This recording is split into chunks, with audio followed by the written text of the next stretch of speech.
Prime Minister Khan, thank you very much for joining us. Let me start by asking you your assessment of the situation in Afghanistan right now with U.S. troops almost completely out after 20 years. Well, Judy, I think the U.S. has really messed it up in Afghanistan. You see, first of all, they tried to look for a military solution in Afghanistan when there never was one. And people like me who kept saying that there's no military solution, who know the history of Afghanistan, people like me were called anti-American. I was called Taliban Khan. For anyone who objected to this way of, I don't know what the objective was in Afghanistan, whether it was to have some nation building or democracy or liberate the women, whatever the cause was, the way they went about it was never going to be the solution. So when they finally decided that there is no military solution, unfortunately, the bargaining power of the Americans or the NATO forces had gone. When there were 150,000 NATO troops in Afghanistan, that was the time to go for a political solution. But once they had reduced the troops to barely 10,000, and then when they gave an exit date, the Taliban thought they had won. And so therefore it was very difficult for now to get them to compromise. It's very difficult to force them into a political solution. So because they think that, they won. Well, whatever has happened in the past, right now, the Taliban are on the ascendancy. They are, in fact, saying President Ghani should step down from office right now. Do you think he should? My view was that when President Ghani went for the presidential election, already the talks with Taliban had started. And Pakistan, I have to say, played a huge part in pressurizing the Taliban to talk to the Americans. So the Taliban were already talking to the Americans. And so I felt that President Ghani should not have gone for his election then. He should have waited. He should have made an inclusive the moment he held the elections, the Taliban became outsiders and he was the president. I felt that he should have delayed the election so that everyone could have been included in the electoral process. So automatically there would have been some political settlement. But once he became the president, he then wanted the Taliban to come and talk to him. Taliban did not refuse to talk to him. They were willing to talk to the Americans, to the other Afghan leaders, but they would not talk to President Ghani. And that's where the deadlock took place. Well, whatever has happened in the past, as we said, the Taliban now is on the rise in Afghanistan. Is that a good outcome for Afghanistan? See, the only good outcome for Afghanistan is that if there is a political settlement which is inclusive, so they form some sort of a government that includes all sorts of different factions there. And obviously Taliban part of that government. The worst situation in Afghanistan would be if there's a civil war and a protracted civil war. And from Pakistan's point of view, that is the worst case scenario, because we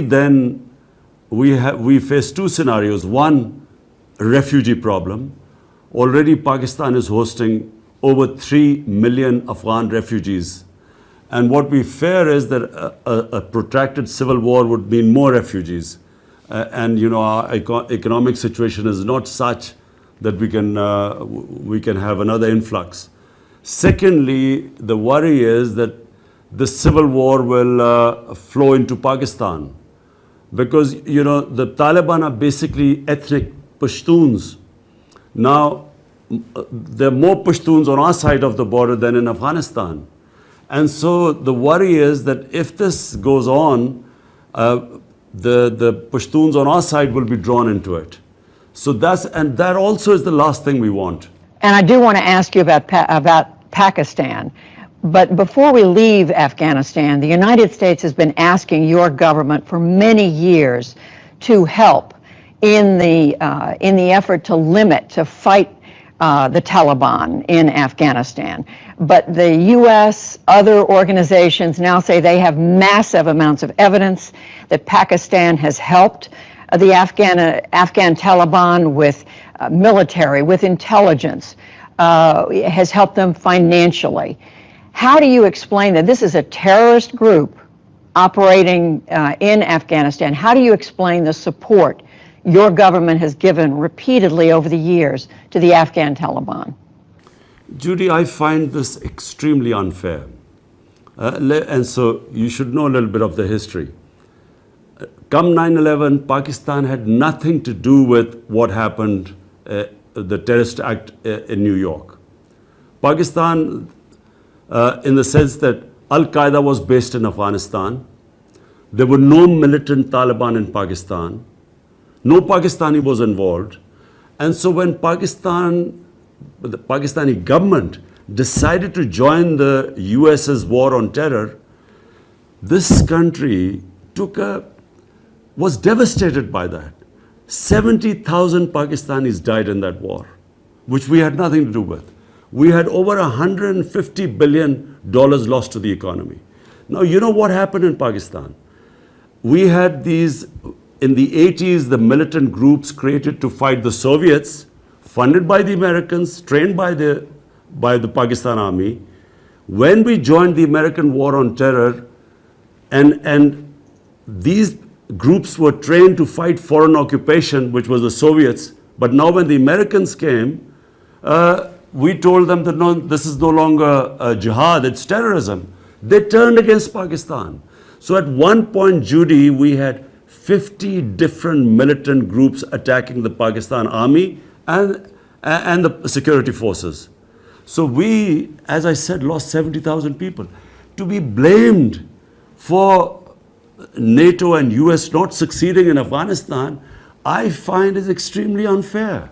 It's not the only thing that's blamed, but it's an important thing that's blamed, in that the Afghan Taliban has always been able to have a safe haven next door in Pakistan. And again, the U.S. says it has mountains of evidence that your ISI, other elements of the Pakistan military, have helped the Taliban in Afghanistan over the years. Just in the last few days, there's a report 10,000 Pakistan fighters have crossed over the border to help the Taliban in this most recent fighting. So this is going on right now.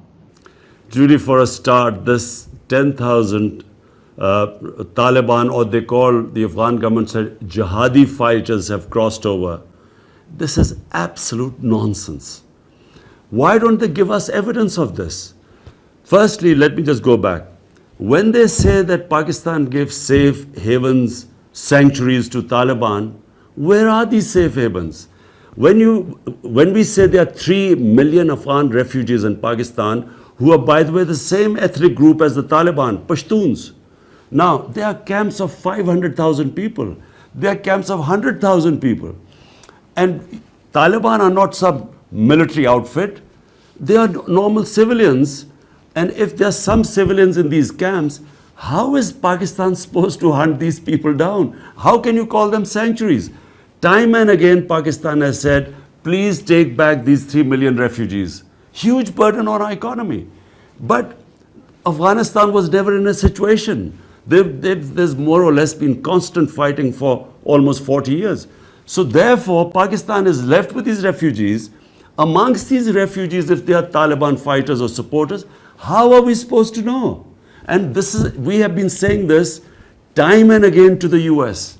Are you saying there's nothing that Pakistan could be doing to stand up to the Taliban after all these years? And again, the border has become almost porous for Taliban to be able to go back and forth. Let me ask you, Mr. Prime Minister, what relationship do you want now with the United States? You've said under no circumstances would you allow the U.S. to set up the CIA to have any sort of bases in Pakistan to support counterinsurgency. But are you saying no cooperation with the U.S. To fight terrorism? Judy, let me first clarify. the border between Pakistan and Afghanistan is 1,500 miles long. It is one of the most mountainous countries, and it never had a border. This is called the Durand Line. People freely crossed from one side to the other. The tribes were divided by the British when this border was made in 1947. So there was never any border. Now what Pakistan has done, in order to stop these accusations that we are sending in people from here, this is the first time the border has been fenced. We have spent a huge amount of money to fence 90% of the border today. And finally we will have a complete border there where there was nothing before. Now, when you say about US having bases for counterterrorism, please let me make you understand this. When a country loses 70,000 people and is bankrupted by this war on terror, when we joined the US after 9/11, we do not have the capacity to have any more fighting within our border, any terrorism within our country, because when we were in the height of that war on terror, which Pakistan joined, there were suicide bombs taking place all over the country. The businesses collapsed, tourism collapsed. So what we do not want to be is part of any conflict. Now, if there's a conflict going on in Afghanistan and there are bases in Pakistan, we then become targets. We will then become part of a conflict which we were in the last 15 years, and we do not want. We want to be partners in peace, but not in conflict. So are you saying, what sort of relationship do you want? What do you expect from the United States at this point? You're looking for a trading relationship. What is it that you want your relationship with the United States to be after this very fraught period of the last 20 plus years? Well, Judy, the last relationship was transactional. Pakistan was more like a hired gun.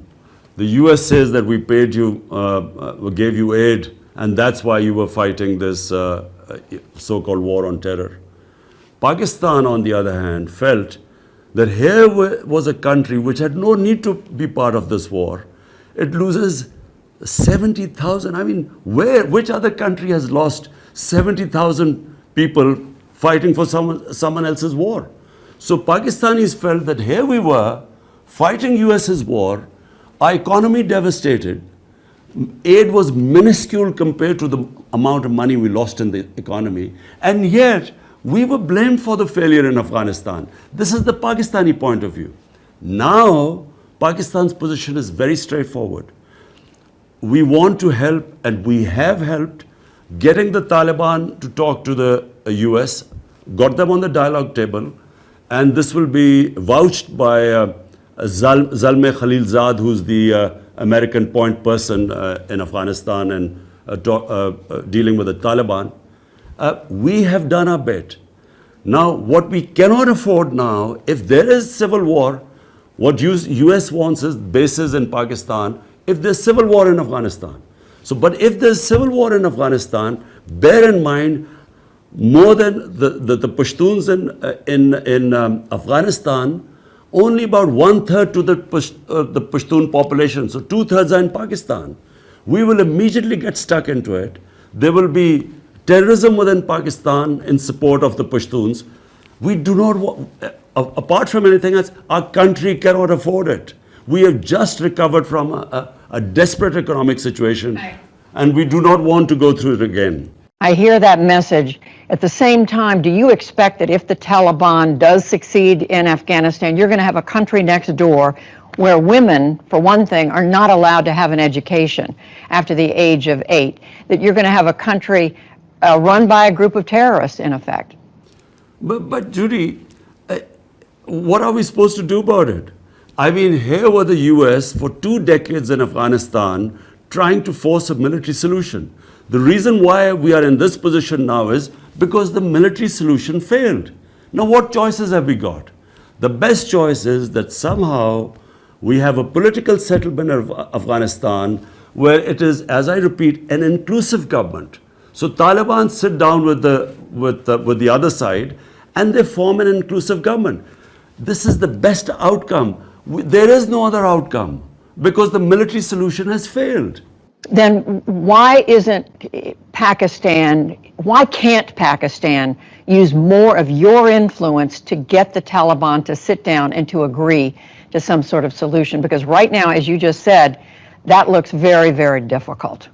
But Judy, look, short of taking military action, and by the way, military action, how do you take military action against Taliban in Pakistan? Because apart from their leaders, a few families living here, all we have are refugee camps. And what are we supposed to do there to flush out in a camp of 500,000, how many hundreds of maybe Taliban fighters are there? How do we know that? So Pakistan's response is that if you want us to help you, then take back the refugees, then hold Pakistan accountable. In this current situation, all we can do is, whatever influence we have, push the Taliban for a political settlement, and I can tell you, no country has tried harder than us. Short of military action, we have done everything. But I repeat, when they think that the US is exiting and they are going to win, how much leverage have we got left? And in any case, half of Afghanistan is in Taliban hands. Why do they need sanctuaries in Pakistan? Are you prepared to accept Taliban victory next door? You're saying, in essence, there's nothing more Pakistan can do. Absolutely. There is nothing more we can do except push them as much as we can for a political settlement. That's all. But what happens in Afghanistan, we can only pray that the people of Afghanistan decide what government they want. And so we hope that that's what will happen in the end. They'll form some sort of an inclusive government. But that's for people of Afghanistan. As far as Pakistan is concerned, we have done what we can. And if people want us, when they say there's some Taliban crossing over the border, well, we have 3 million refugees here. So if the refugees go across the border, then hold us accountable. Then we will guarantee that there's no one will go across. But every day there are about 25,000 people who cross the border and come back because of the refugee situation here.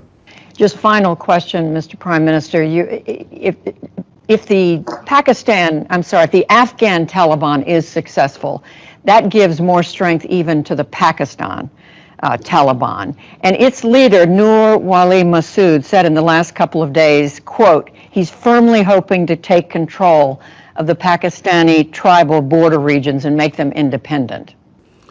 Well, you see, this is the worry, because when Pakistan was facing militancy and terrorism, from 2005 onwards to almost 2015, 10 years, what came into existence was the Pakistan Taliban. And this guy you are mentioning is a Pakistani Taliban. They were the Afghan Talibans, they were the Pakistani. And one of the groups that was attacking the Pakistani security forces was this Tehreek-e-Taliban. And this is exactly what I said. My worry is that if there's a protracted civil war in Afghanistan, we will have this overflowing into our country. And yes, it worries us. Last thing, I do want to ask you, take just a moment to ask you about a comment you made about the role of women in your country. You said in an interview last month that women themselves bear a large part of the responsibility for the concerning rise in the number of rape cases in Pakistan. I want to ask you if you truly believe that. I mean, you've lived in the West, you've traveled widely around the world. Do you believe women bear a large part of the responsibility for this? Look, Judy, anyone who commits rape, solely and solely that person is responsible. So let's be clear about that. No matter how much ever a woman is provocative or whatever she wears, the person who commits rape, he is fully responsible. Never is the victim responsible. My comments were completely taken out of context. They were simply talking about Pakistan society, where we are having a sharp rise in sex crimes. And sex crime does not include just women. More than rape, child abuse, which is going through the roof. So my comments were in that context, and it was, I used the word parda. In Islam, parda does not mean just clothes. And parda is not restricted to women only. Parda is for men as well. It means bringing the temptation down in a society. This is what I was talking about, and it was taken out of deliberately. And I have to say, because I know all the interviews I've given, never would I say such a stupid thing where a person who's raped is responsible for somehow. It's always the rapist that is responsible. Do you believe that the importance in your country of Islam complicates your ability to do something, to take a stronger stand against violence against women? Absolutely not. Islam gives dignity, respect to women. In fact, let me say, having traveled all over the world, I find that in Muslim countries, in Pakistan, even in other Muslim countries I've seen, women have far more treated with respect and given more dignity. You have odd cases everywhere in the world, but you look at the situation in Pakistan even now, I mean, look at the rape cases here, compare it to Western countries, they are minuscule compared to them. Yes, we have our issues, we have certain cultural problems, every nation has that. But that comes with cultural evolution, with education. But as far as a woman's dignity goes, respect, I can say after going all over the world, this society gives more respect and dignity to women. Prime Minister Imran Khan, thank you very much. We appreciate it. Thank you.